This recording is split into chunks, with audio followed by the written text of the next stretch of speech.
નમસ્કાર વિદ્યાર્થી મિત્રો, ધર્મા એકેડેમી પ્લેટફોર્મ પર આપ સૌનું હાર્દિક સ્વાગત છે। પ્રીવિયસ લેક્ચરમાં આપણે વાત કરી હતી, બોર્ડર ઇસ્યુની વાત કરેલી હતી અને આ ઉપરાંત 1945 થી લઈ અને 2020 સુધીની જે ભારત ચીન સંબંધોની જે પૃષ્ઠભૂમિ હતી એનો આપણે ચર્ચા કરેલી હતી। હવે આપણે આજના લેક્ચરમાં જોવાનું છે વોટર ઇસ્યુ શું છે, શા માટે ચાઇના વોટર ઉપર દાવો કરે છે, શા માટે ચાઇના તિબેટમાંથી પસાર થતી તમામ નદીઓ ઉપર બંધ બાંધવાનું વિચારે છે, આ વગેરે બાબતોની આજે ચર્ચા કરવાની છે। અહીં તમને એક મેપ આપેલો છે, યેલો કલરમાં તિબેટિયન પ્લેટ્યુ દર્શાવેલું છે, જેમાંથી મોટા ભાગની નદીઓ પસાર થાય છે।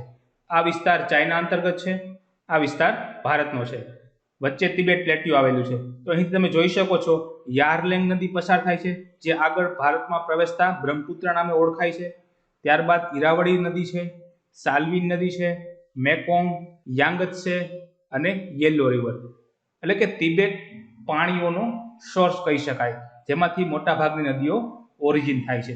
પરંતુ આ તમે મેપમાં જોશો તો એક વસ્તુ તમને અલગ દેખાશે કે મોટા ભાગની નદીઓ છે એ હિન્દ મહાસાગરમાં વહે છે, પરંતુ એક નદી એવી છે જે ઉત્તર તરફ આગળ વધી અને પૂર્વ ચાઇના તરફ ગતિ કરે છે, તે છે યાંગત્સે રિવર। હવે શા માટે વોટર ઇસ્યુ છે એની આપણે ચર્ચા કરીએ। શા માટે ચાઇના વોટરને એક સ્ટ્રેટેજિક પાર્ટ ગણે છે, સ્ટ્રેટેજિક એસેટ ગણે છે, તેની આપણે સમજવાનું છે। શા માટે ચાઇના પાણી ઉપર દાવો કરે છે, નદીના પાણીને વાળવા માંગે છે, વગેરે મુદ્દાઓની આજે ચર્ચા કરવાની છે। તમે ચાઇનાનો મેપ જોશો તો ખ્યાલ આવશે કે પૂર્વ ચાઇનામાં મોટા ભાગનું વસ્તીનું સંકેન્દ્રણ છે, જ્યારે પશ્ચિમ ચાઇના વાળો વિસ્તાર છે બંજર છે, ત્યાં પાણીની અછત છે, ત્યાં અમુક પ્રકારની ઇથનિક માઇનોરિટી વસે છે।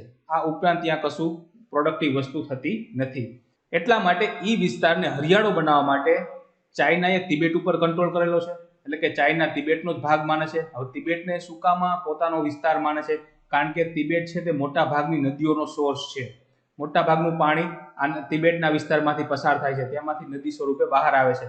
તો તિબેટ ઉપર કંટ્રોલ કરી શકે તો સ્વાભાવિક વસ્તુ છે કે જેનો જે પશ્ચિમ વિસ્તાર છે કે જે બંજર જમીન છે, આ વિસ્તારને પણ હરિયાળો બનાવી શકે, એટલા માટે સાયમલ્ટેનિયસલી તિબેટને પણ પોતાનો જ એક ભાગ ગણે છે।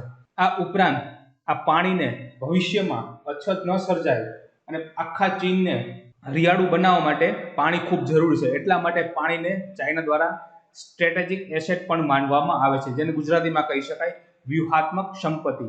જો પાણી હશે તો ચાઇના પોતાનું એગ્રીકલ્ચર સેક્ટરને પણ ડેવલપ કરી શકશે। અત્યારે તમે જોયું હતું આગલા મેપમાં કે માત્ર યાંગત્સે રિવર એક જ એવી છે કે જે ઉત્તરની તરફ વહે છે, બાકી મોટા ભાગની નદીઓ હિન્દ મહાસાગરમાં જતી રહે છે। હવે આ યાંગત્સે નદી જ્યાંથી પસાર થાય છે એ વિસ્તાર ચીનનો પૂર્વ વિસ્તાર છે, ત્યાં મોટા ભાગનો ઇન્ડસ્ટ્રીયલાઇઝ બેઝ આવેલો છે, ત્યાં મોટા ભાગના ઉદ્યોગો આવેલા છે અને ત્યાં વસ્તીઓનું સંકેન્દ્રણ પણ એટલું છે, એટલા માટે આ યાંગત્સે નદી સાવ પ્રદૂષિત થઈ ગયેલી છે, એનો પાણી પીવા લાયક પણ રહ્યું નથી, એટલા માટે આ યાંગત્સે નદીના અલ્ટરનેટિવ સોર્સ તરીકે બીજી નદીઓ પણ હવે પૂર્વ વિસ્તારમાં સામેલ થાય અથવા પૂર્વ વિસ્તારમાં પાણીનો ઉપયોગ કરી શકે, એટલા માટે વિવિધ નદીઓ ઉપર ચીન કંટ્રોલ કરવા માંગે છે અને જે દક્ષિણમાં જે પાણી વહી જાય છે એમને ઉત્તર તરફ વાળવા માટે પ્રયાસ કરે છે। એના માટે એક પ્રોજેક્ટ પણ લેવા છે, તે આગલી સ્લાઇડમાં આપણે જોશું। અહીં આપણે વાત કરી ગયા કે જિંજિયાંગ વિસ્તાર કે જે પૂર્વ વિસ્તાર છે, ત્યાં બંજર જમીન આવેલી છે, એને હરિયાળું કરવા માને છે।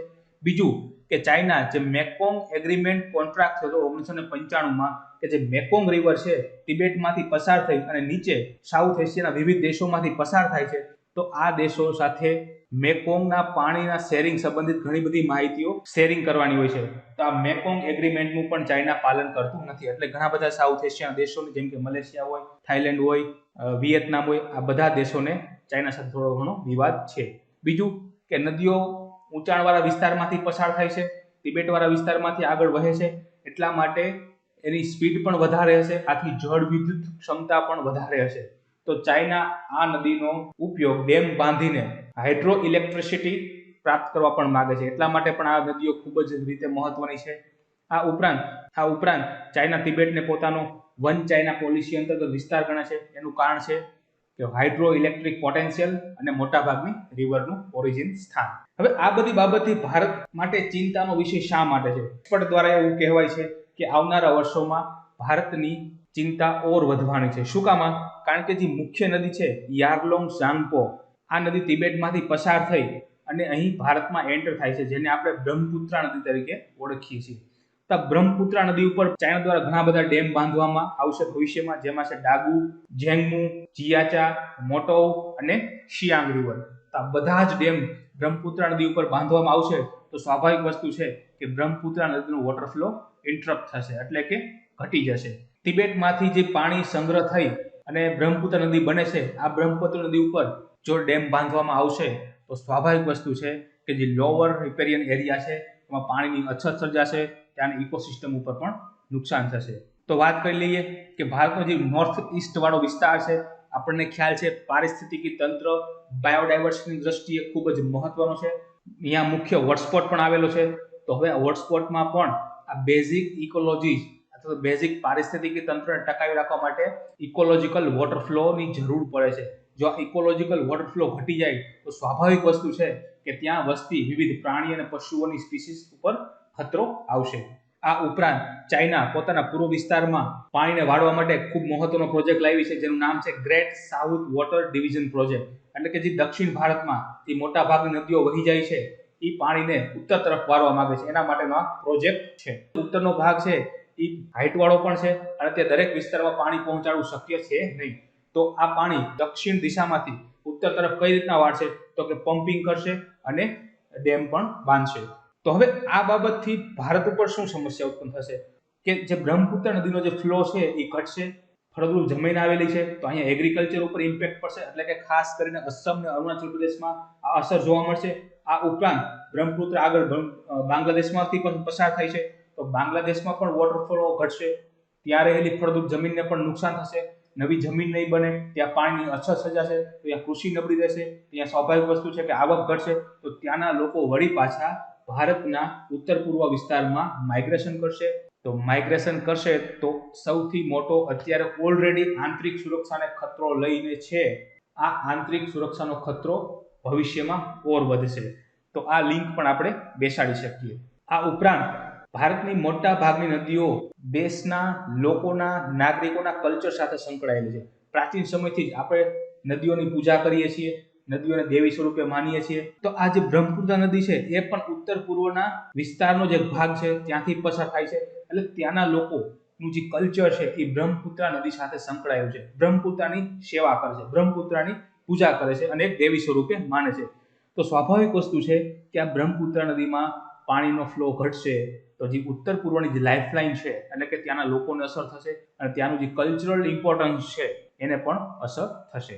આ ઉપરાંત ચાઇના સાથે આપણે બ્રહ્મપુત્ર વોટર શેરિંગ એગ્રીમેન્ટ પણ કરેલો છે, પરંતુ આ બ્રહ્મપુત્ર વોટર શેરિંગ એગ્રીમેન્ટનું ચાઇના દ્વારા વારંવાર ઉલ્લંઘન કરવામાં આવે છે. જ્યારે પણ પાણી છોડવામાં આવે ઉપરવાસમાં ત્યારે ચાઇના દ્વારા આપણને પ્રોપર માહિતી આપવામાં આવતી નથી. તો શું કરી શકાય, તો કે એક જ ઓપ્શન છે, તો કે લાઇક માઇન્ડેડ દેશો જે છે એટલે કે સાઉથ એશિયાના જે દેશો છે જેમ કે મલેશિયા હોય, થાઈલેન્ડ હોય, કંબોડિયા હોય, લાઓસ હોય, વિયેતનામ હોય, બાંગ્લાદેશ હોય, આ બધા દેશોને ભેગા કરીને જે યુરોપમાં જળ વહેંચણી માટેનું જે માળખું છે એવું માળખું અહીં લાગુ કરી શકાય. તમને ખ્યાલ હોય તો યુરોપમાં પણ ઘણી બધી નદીઓ છે, જેમ કે લોરેસ, ડેનુબ, એલ્બે વગેરે નદીઓ, જેમાં ડેનુબ છે એ તો આખા યુરોપ ખંડને મિડમાંથી પસાર થાય છે, એટલે ઘણા બધા રાષ્ટ્રો સાથે વોટર શેરિંગ કરે છે. તો આવી બધી નદીઓ માટે ત્યાં પણ એક ખૂબ સ્ટ્રોંગ માળખું છે વોટર શેરિંગ લઈને. તો આવું માળખું આપણે ભારતમાં લાગુ કરી શકાય. આ ઉપરાંત ફરિયાદ નિવારણ તંત્ર પણ બનાવવું જોઈએ. જે દેશને અસંતોષ થાય એના માટે એને ન્યાય મળે એ માટે નિવારણ તંત્ર પણ હોવું જોઈએ. આ ઉપરાંત મ્યુચ્યુઅલ ડેટા શેરિંગ એગ્રીમેન્ટ હોવો જોઈએ. જેમ કે આપણે બ્રહ્મપુત્ર વોટર શેરિંગ એગ્રીમેન્ટ છે, પરંતુ આ જે ડેટા શેરિંગ એગ્રીમેન્ટ છે એ સાયમલ્ટેનિયસલી બંને દેશને ફાયદો કરાવતો હોવો જોઈએ, બંને દેશ એમનું સન્માન કરતા હોવો જોઈએ, બંને દેશ એમને પાલન પણ કરતા હોવો જોઈએ. આ પ્રકારના એગ્રીમેન્ટ આપણે બનાવવા જોઈએ. તો આ તો આપણો વોટરનો ઇસ્યુ. હવે ત્યારબાદ ત્રીજો મુદ્દો લઈએ કે ભારત ચીન વેપાર વિવાદ. આપણને ખ્યાલ છે કે ભારત અને ચાઇનાનો જે બાયલેટરલ ટ્રેડ છે એ $86 બિલિયન છે અને $53 બિલિયન જેટલી વેપાર ખાધ પણ છે, એટલે કે ભારતે આયાત વધારે છે અને નિકાસ ઓછી છે, એટલા માટે $53 બિલિયન ની વેપાર ખાધ પણ જોવા મળે છે. હવે અહીંયા આ સ્લાઇડમાં તમે જોશો તો ઇમ્પોર્ટ એટલે કે ભારત કઈ વસ્તુની આયાત કરે છે, તો કે પહેલું છે ટેલિકોમના સાધનો, ખાતર, એક્ટિવ ફાર્માસ્યુટિકલ ઇન્ગ્રેડિયન્ટ એટલે કે ફાર્માસ્યુટિકલ ઇન્ડસ્ટ્રીમાં એપીઆઈ નું મહત્વ ખૂબ હોય. એપીઆઈ આવે પછી જ દવા બની શકે. આ ઉપરાંત કમ્પ્યુટર હાર્ડવેર, સોફ્ટવેર, રમકડા, કેમિકલ્સ, આ ઉપરાંત ઘણી બધી મેન્યુફેક્ચરિંગ આઇટમ. તો અહીં ઇમ્પોર્ટ ઉપરથી આપણને એક વસ્તુનો ખ્યાલ આવે છે કે ભારત જે આયાત કરે છે ચાઇનામાંથી એ મોટા ભાગની મેન્યુફેક્ચર્ડ આઇટમ છે, એટલે કે સેકન્ડરી પ્રોડક્ટ છે. જેમ કે ટેલિકોમના સાધનો હોઈ શકે, મેન્યુફેક્ચરિંગ આઇટમ હોઈ શકે, રમકડા હોઈ શકે, કેમિકલ હોઈ શકે. જ્યારે આપણે જે એક્સપોર્ટ કરીએ છીએ એ બધી કાચી વસ્તુઓ છે, એટલે કે રો મટીરિયલ છે, જેનું ચાઇનામાં જશે ને ચાઇનામાં એમાંથી મેન્યુફેક્ચરિંગ બનશે, એટલે કે વિવિધ વસ્તુઓ બનશે અને એ વસ્તુઓ પાછી ભારતમાં આવશે. તો જે એક્સપોર્ટ છે એ મોટા ભાગે કાચી વસ્તુ, જેમ કે ઓર હોય, એશ હોય, એટલે કે રાખ, સ્ટીલમાંથી પછી વિવિધ વસ્તુઓ બનાવશે, વળી પાછી ભારતમાં આવશે. ટીન, લેધર, પ્લાસ્ટિક, કપાસ, કૃષિ પેદાશો અને લાઇમ્સ. આના સિવાય પણ ઘણી બધી એક્સપોર્ટની આઇટમ હોઈ શકે. પણ અહીંયા એક જ વસ્તુ સ્પષ્ટ જોઈ શકાય છે કે જે ઇમ્પોર્ટ થયેલી વસ્તુ છે એ મેન્યુફેક્ચર આઇટમ છે, જ્યારે એક્સપોર્ટ થયેલી વસ્તુ છે ભારતમાંથી એ બધી કાચી વસ્તુ છે, પ્રાઇમરી પ્રોડક્ટ છે.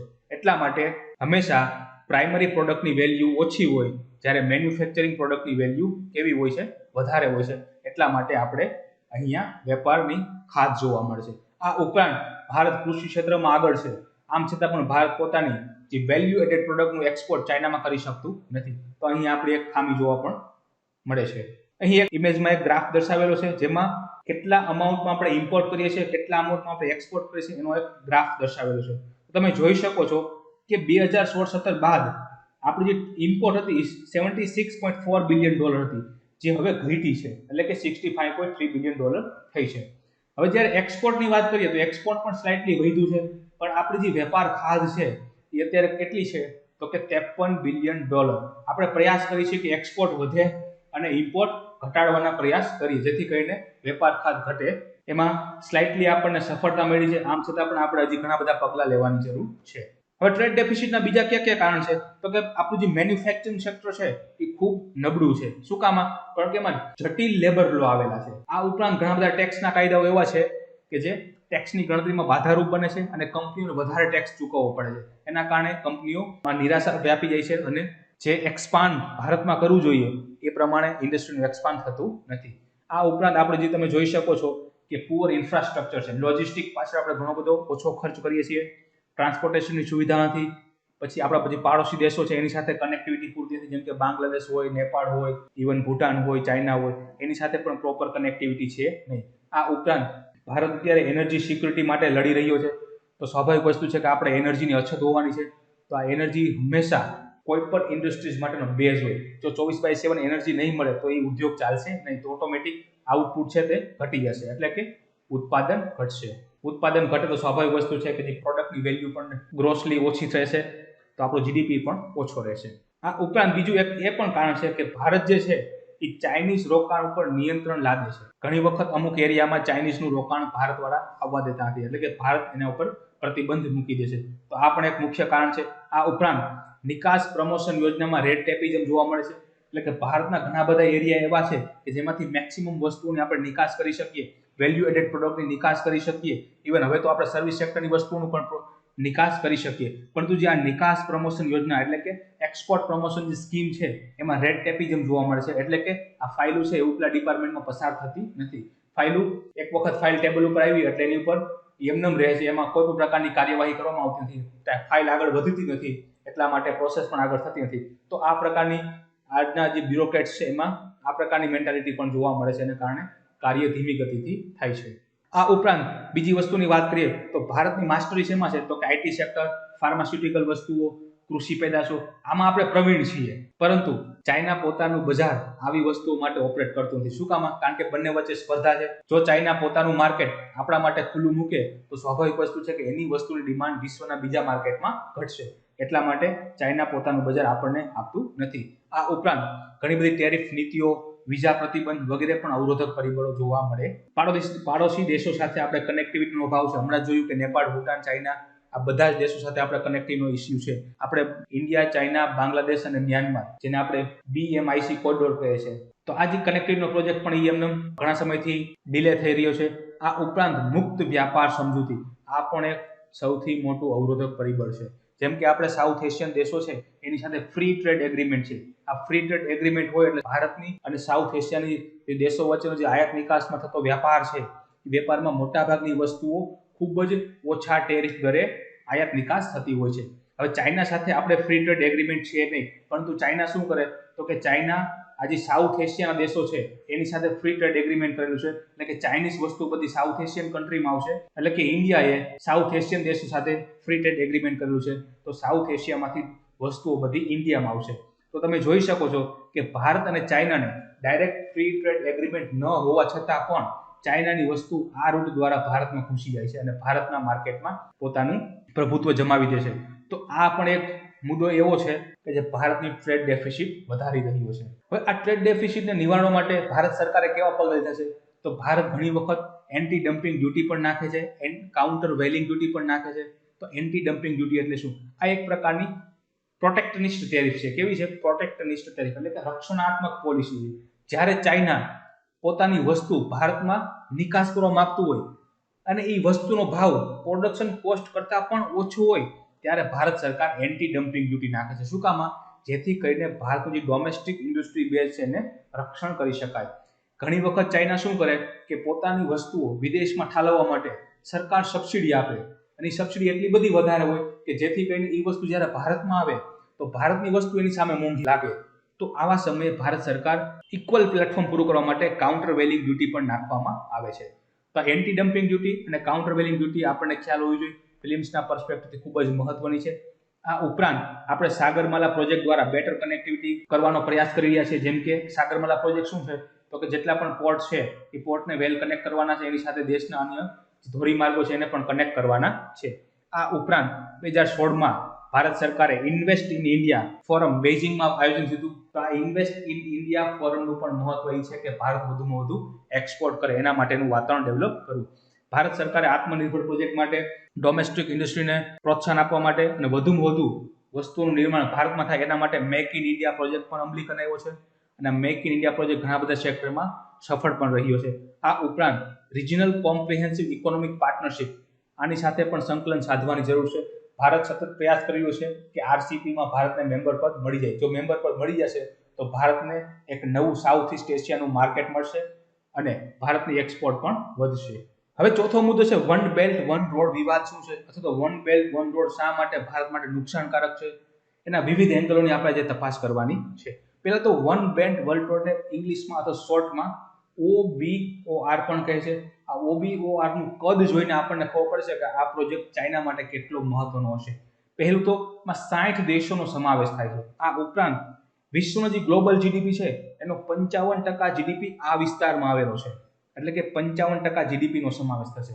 આ ઉપરાંત જેટલો પણ એનર્જી રિઝર્વ છે વિશ્વનું એનું 75% આ વિસ્તારમાં કવર થાય છે. આ ઉપરાંત 2/3 પોપ્યુલેશનને પણ કવર કરે છે, એટલે કે સૌથી મોટું બજાર પણ છે અને 40% જેટલા દેશનો પણ સમાવેશ થાય છે. તો વન બેલ્ટ વન રોડનું કદ ખૂબ જ મોટું છે, એટલા માટે આ પ્રોજેક્ટ ચાઇના માટે પણ ખૂબ જ મહત્વનો છે. હવે અહીં બે ભાગ કરેલા છે. આ જે વન બેલ્ટ વન રોડ છે એના બે રૂટ છે. પહેલું છે સિલ્ક રોડ ઇકોનોમિક બેલ્ટ, જે અહીં યેલો લાઇન પર દર્શાવેલો છે. પ્રાચીન સમયમાં પણ આને સિલ્ક રોડ કહેવાતો હતો. આ જમીન ઉપરથી પસાર થાય છે, એટલે કે અહીંયા રેલ બનાવવામાં આવશે, રોડ બનાવવામાં આવશે, ઓઇલ અને ગેસ પાઇપલાઇન દ્વારા કનેક્ટિવિટી કરવામાં આવશે, ઘણા બધા દેશોને જોડવામાં આવશે. બીજો છે મરીટાઇમ સિલ્ક રોડ, એટલે કે જે સમુદ્રમાંથી પસાર થાય છે. તો સમુદ્રમાંથી પસાર થશે એટલે સ્વાભાવિક વસ્તુ છે કે ત્યાં મહત્વના જે કી પોઈન્ટ હશે અથવા સ્ટ્રેટેજિક લોકેશન હશે, ત્યાં પોર્ટ્સ કોસ્ટલ ઇન્ફ્રાસ્ટ્રક્ચર ડેવલપમેન્ટ કરવામાં આવશે. તો સિલ્ક રોડ ઇકોનોમિક બેલ્ટ અને મરીટાઇમ સિલ્ક રોડ આ બંનેથી ઘણા બધા ખંડનો પણ અહીં કનેક્ટ કરી શકાશે. જેમ કે મરીટાઇમ સિલ્ક રોડ દ્વારા કયા વિસ્તારને કનેક્ટ થશે? તો કે સાઉથ ઇસ્ટ એશિયા, એટલે કે આખો વિસ્તાર આવી જશે. આ ઉપરાંત સાઉથ એશિયાવાળો વિસ્તાર આવી જશે, ગલ્ફ કન્ટ્રી આવી જશે, ઈસ્ટ આફ્રિકા આવી જશે અને અહીંયા વેનાઇસ એટલે કે યુરોપના રોટરડમ સુધીનો વિસ્તાર કવર થશે. આ ઉપરાંત તાજેતરમાં વન બેલ્ટ વન રોડ અંતર્ગત સાયબર સ્પેસનો પણ આમાં સમાવેશ કર્યો છે, એટલે કે સાયબર ક્ષેત્રે પણ ડેવલપમેન્ટ કરવામાં આવશે અને બધા જ રાષ્ટ્રોને એકબીજા સાથે કનેક્ટ કરવામાં આવશે. હવે વન બેલ્ટ વન રોડ નું જીઓ સ્ટ્રેટેજિક ડાયમેન્શન શું છે? ચાઇના શું વિચારી રહ્યું છે કે આ OBOR રોડથી ચાઇનાના મનમાં કેવી ભાવના છે એનું આપણે સમજીએ. ચાઇના એવું માને છે કે જો વન બેલ્ટ વન રોડ સફળ થશે તો સ્વાભાવિક વસ્તુ છે કે ઇન્ડિયન ઓશિયન રિજન એટલે કે ભારત સમુદ્રી વિસ્તાર ઉપર ચાઇનાને વ્યૂહાત્મક લાભ મળશે, એટલે કે ભારતને અહીંયા કાઉન્ટર કરી શકાશે. શું કામ? કારણ કે જે વન બેલ્ટ વન રોડનો જે મરીટાઇમ વાળો રસ્તો છે એ ઇન્ડિયન ઓશિયનમાંથી પસાર થાય છે, તો ભારતને અહીંયા કાઉન્ટર કરી શકાય. કઈ રીતના? તો કે ત્યાં ઇન્ફ્રાસ્ટ્રક્ચર બેઝ સ્થાપી શકે, ઘણા બધા પોર્ટ ઉપર પોતાના મિલિટરી બેઝ પણ સ્થાપી શકે. આ ઉપરાંત આપણે ખ્યાલ હોય તો સાઉથ એશિયા અને સાઉથ ઇસ્ટ એશિયામાં અમેરિકાનું પ્રભુત્વ વધતું જાય છે. શું કામ? તો કે સાઉથ ચાઇના સીમાં ચાઇનાને કાઉન્ટર કરવા માટે અમેરિકા ઘણી બધા પ્રયાસો કરે છે. તો આ જે પીવોટ એશિયાવાળો વિસ્તાર છે એમાં અમેરિકાનું પ્રભુત્વ ઘટાડવા માટે પણ આ વન બેલ્ટ વન રોડ પાછળનો એક હેતુ છે. ચાઇના હંમેશા નાના દેશોને ફસાવવાની ટ્રાય કરે છે. તમે ઉદાહરણ જોયું છે તો શ્રીલંકામાં ઘણી બધી પેલા લોન આપીને હવે હમ્બનટોટા જે પોર્ટ છે તે 99 વર્ષ માટે ભાડે લઈ લીધું. આ ઉપરાંત પાકિસ્તાનને તો પુષ્કળ મદદ કરેલી છે. અત્યારે એક પ્રકારની ચાઇનાની કોલોની થઈ ગઈ છે. જેમ ભારત પેલા બ્રિટનની કોલોની હતું એમ હવે પાકિસ્તાન ચાઇનાની કોલોની થઈ ગઈ છે. આ ઉપરાંત તાજેતરમાં માલદીવને પણ દબાણ કરેલું હતું અને માલદીવે ફરજિયાત ભારતની મદદ લીધી, ભારત પાસેથી નાણાં લઈ અને ચાઇનાને પોતાનો હપ્તો ચૂકવ્યો. એટલે આવા જે નાના દેશો છે એને પોતાના કંટ્રોલમાં કરવા માંગે છે, જેથી કરીને ત્યાં ઇન્ફ્રાસ્ટ્રક્ચર ડેવલપ કરી શકે, પાછળથી ત્યાં મિલિટરી બેઝ સ્થાપી શકે અને ભારતને કાઉન્ટર કરી શકે. આ ઉપરાંત એને એ પણ બીક છે મલાક્કા ડાયલેમાં. તમે જોયું હશે તો ભારતનો જે દક્ષિણવાળો ભાગ છે અહીંયા હિન્દ મહાસાગર આવેલો છે, અહીંયા ઇન્ડોનેશિયાની બધા રાષ્ટ્રો આવેલા છે, અહીં સાઉથ ઈસ્ટ એશિયા દેશો આવેલા છે. તો આ જે વિસ્તાર છે ને મલેક્કા સ્ટ્રેટ કહેવાય છે. આ એક જ માર્ગ એવો છે સમુદ્રને, એટલે કે બે સમુદ્રને જોડતો વિસ્તાર છે જેને સમુદ્ર ધુની પણ કહેવાય છે. એને ઇંગ્લિશમાં સ્ટ્રેટ કહેવાય. એટલે કે આ મલક્કા સ્ટ્રેટમાંથી ચાઇનાનો 80% વેપાર શિપમેન્ટ દ્વારા થાય છે.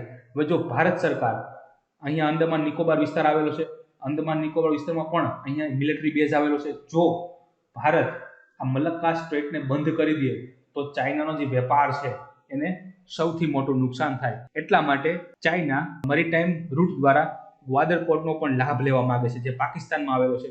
જો ચાઇના અહીંયા રૂટ બંધ કરી દે તો અહીંયા પાકિસ્તાન આવેલું છે, પાકિસ્તાનમાં એક ગ્વાદર પોર્ટ આવેલો છે, ચાઇના ડેવલપ કરે છે, તો આ વિસ્તારથી પણ ચાઇના સાથે કનેક્ટિવિટી કરી શકાય. એટલા માટે ગ્વાદર બંદરને પણ ડેવલપ કરી રહ્યું છે.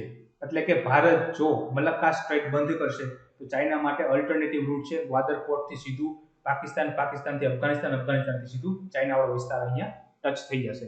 આ ઉપરાંત હમણાં તમે જોયું કે 75% એનર્જી રિઝર્વ વિશ્વનું ધરાવે છે. તો વન બેલ્ટ વન રોડથી ઉર્જા સુરક્ષા પણ પ્રાપ્ત થશે, કારણ કે ચાઇનાને પણ પોતાની ઉર્જા સુરક્ષાની જરૂર છે. હવે ચાઇનાનું જે મેન્યુફેક્ચરિંગ બેઝ છે પોતાના રાષ્ટ્રમાં ખૂબ વ્યાપક થઈ ગયો છે, એનું મોટા પાયે એક્સપાન્ડ પણ થયું છે. હવે ચાઇના આ પોતાનો જે બેઝ છે, ઔદ્યોગિક બેઝ છે, વિદેશમાં ફેલાવવા માંગે છે. એટલા માટે પણ આ વન બેલ્ટ વન રોડ બનાવવાની પ્રયાસ ચાલુ છે. વન બેલ્ટ વન રોડથી વિવાદ શું છે? ભારત શા માટે વન બેલ્ટ વન રોડમાં જોડાવા નથી માંગતું? એના પાછળ પણ ઘણા બધા કારણો છે. અગાઉ એક વખત 2 વર્ષ પહેલા ચર્ચામાં હતું પાકિસ્તાન ચાઇના ઇકોનોમિક કોરિડોર. હવે આ પાકિસ્તાન ચાઇના ઇકોનોમિક કોરિડોર છે એ ભારતના પ્રદેશમાંથી પસાર થાય છે.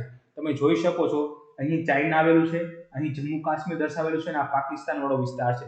તો ભારતનો જે પીઓકે વાળો વિસ્તાર છે, આ પીઓકે વાળા વિસ્તારમાંથી પાકિસ્તાન ચાઇના ઇકોનોમિક કોરિડોર પસાર થાય છે. એટલે કે એક પ્રકારનો આ વિસ્તારમાં સૌથી વધુ ઇન્ડસ્ટ્રીયલ બેઝ સ્થપાશે અને ઇન્ડસ્ટ્રીનો વિકાસ થશે.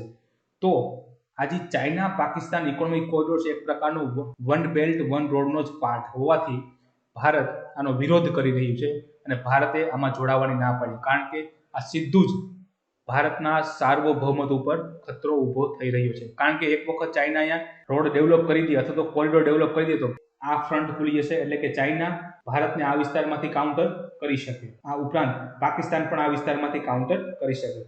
ચાઇના ઓલરેડી આ વિસ્તારમાંથી તો કાઉન્ટર કરે છે. એટલે કે તો એવું બને કે ચાઇના હવે બે ફ્રન્ટ ઉપરથી ભારતને કાઉન્ટર કરી શકે. એટલા માટે ભારત આમાં જોડાતું નથી. બીજું કે અત્યાર સુધીનો ઇતિહાસની તપાસ કરીએ તો ચાઇનાની હંમેશા પોલિસી રહી છે સામ્રાજ્યવાદની.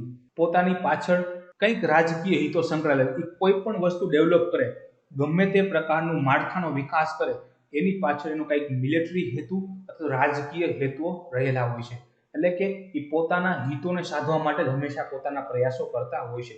એક વખત માનો કે ભારત આ વન બેલ્ટ વન રોડમાં જોડાઈ જાય અને પાછળથી ચાઇના પોતાના હિતોને ઉજાગર કરે અને ત્યાં મિલિટરી બેઝ સ્થાપે તો ભારત માટે નુકસાન થઈ શકે, અન્ય રાષ્ટ્રો માટે પણ નુકસાન થઈ શકે. એટલે કે ચાઇના પોતાના પ્રોજેક્ટની હંમેશા બધી જ માહિતી રિલીઝ ક્યારેય કરતું નથી. આ ઉપરાંત જમ્મુ કાશ્મીરમાં પણ દખલગીરી વધી જશે. એટલે કે ચાઇના અને પાકિસ્તાન બંને સાથે મળીને જમ્મુ કાશ્મીર પણ દખલગીરી કરી શકે છે. વન બેલ્ટ વન રોડમાં જોડાવાથી હિન્દ મહાસાગરમાં તેનું પ્રભુત્વ વધી જશે, જેની ચર્ચા આપણે અગાઉ પણ કરી. હવે એક એંગલ એની પણ ચર્ચા કરીએ કે શા માટે ભારતે OBOR માં જોડાવવું જોઈએ. એના ઘણા બધા કારણો આપેલા છે. પેલું કે આજે વૈશ્વિકીકરણના સમયમાં અલગ રહેવાથી કોઈ ફાયદો નથી. જેટલું વેપાર એક્સપાન્ડ થશે, જેટલો ઇન્ડસ્ટ્રીયલ બેઝ એક્સપાન્ડ થશે, એટલું માર્કેટ વધારે બનશે અને ડેવલપિંગ કન્ટ્રીને એટલો જ વધારે લાભ થવાનો છે. તો વન બેલ્ટ વન રોડમાં જોડાવાથી સ્વાભાવિક વસ્તુ છે કે ભારતને યુરોપિયન માર્કેટ પણ સરળતાથી મળશે. આ ઉપરાંત આપણો જે મેક ઇન ઇન્ડિયા પ્રોજેક્ટ છે, પ્રોજેક્ટ મૌસમ છે, કે જે પાડોશી દેશો સાથે સારા રિલેશન બનાવવાનો છે, વસ્તુઓનું નિર્માણ ભારતમાં જ કરવાનું છે, તો મેક ઇન ઇન્ડિયા પ્રોજેક્ટને પણ સફળ કરવા માટે આપણે વન બેલ્ટ વન રોડમાં જોડાવવું જોઈએ. મેક ઇન ઇન્ડિયા અંતર્ગત જે પણ કંઈ પ્રોડક્ટ બનશે એને વૈશ્વિક માર્કેટમાં મૂકવા માટે પણ આપણે આવા આંતરરાષ્ટ્રીય પ્રોજેક્ટોમાં જોડાવવું પડશે. આ ઉપરાંત OBORમાં જોડાવાથી ભારતનો જે ઘણા સમયથી જે કનેક્ટિવિટીનો પ્રોજેક્ટ ચાલે છે, બાંગ્લાદેશ, ચાઇના, ઇન્ડિયા, મ્યાનમાર, તો ભારતના નોર્થ ઇસ્ટ વિસ્તારમાં કનેક્ટિવિટી પૂરી થશે. આ ઉપરાંત મ્યાનમાર, લાઓસ, ઇન્ડોનેશિયા આ વગેરે વિસ્તારમાં પણ કનેક્ટિવિટી કરી શકાશે. આ રીતના પણ ભારતે જોડાવવું જોઈએ. તો અત્યાર સુધી ભારતે અને ચાઇનાના રિલેશનની સંપૂર્ણ ચર્ચા કરી. સૌપ્રથમ આપણે જોયું કે પૃષ્ઠભૂમિ શું છે, ત્યારબાદ આપણે બાઉન્ડ્રી ઇસ્યુ જોયા, વોટર ઇસ્યુ જોયા, ટ્રેડ ઇસ્યુ જોયા, વન બેલ્ટ વન રોડના ઇસ્યુ જોયા. એટલે આ બાબતથી આપણને ઇન્ડિયા અને ચાઇનાના સંબંધો કેવા છે એની સંપૂર્ણ માહિતી પ્રાપ્ત થઈ. હવે મુખ્ય પરીક્ષામાં આ રિલેશન ઉપરથી કેવા પ્રશ્ન પૂછી શકે એની આપણે એક ચર્ચા કરી લઈએ. પહેલો પ્રશ્ન છે, તાજેતરમાં ગલવાન વેલી વિસ્તારમાં ભારત અને ચીન વચ્ચે જે વિવાદ થયો તે બાબતને ધ્યાનમાં લઈને ભારતે પોતાના પાડોશી દેશોની સીમા વિસ્તાર સાથેના વિવાદનું નિરાકરણ લાવવું જોઈએ. ચર્ચા કરો. તો આવો પ્રશ્ન પણ પૂછી શકે. તમારી રીતે વિચારજો અને કોમેન્ટ બોક્સમાં અમને જવાબ આપજો. આ ઉપરાંત ચાઇનાનો પ્રોજેક્ટ વન બેલ્ટ વન રોડમાં જોડાવું એ ભારતના સાર્વભૌમત્વ પર ખતરો ગણવામાં આવે છે. ચર્ચા કરો. આની પણ આપણે ડિટેલમાં ચર્ચા કરી. ભારતે ચાઇના સાથેની વેપાર ખાતને ઘટાડવા માટે કેવા પગલાં લેવા જોઈએ અને દેશની નિકાસ પોલિસીમાં શું પરિવર્તન લાવવાની જરૂર છે, સમજાવો. તો આ બધા પ્રશ્નો મેન્સના એંગલથી છે. મેન્સમાં આવા ક્વેશ્ચન પૂછાઈ શકે. અત્યારે ભારત અને ચાઇના વચ્ચે વિવાદ પણ છે, તો આ એરિયામાંથી ક્વેશ્ચન પૂછવાની સંભાવના સંપૂર્ણ છે. અમારો આ વિડીયો તમને ગમ્યો હોય તો લાઈક કરો, શેર કરો અને અમારી YouTube ચેનલને સબસ્ક્રાઇબ કરો. આભાર.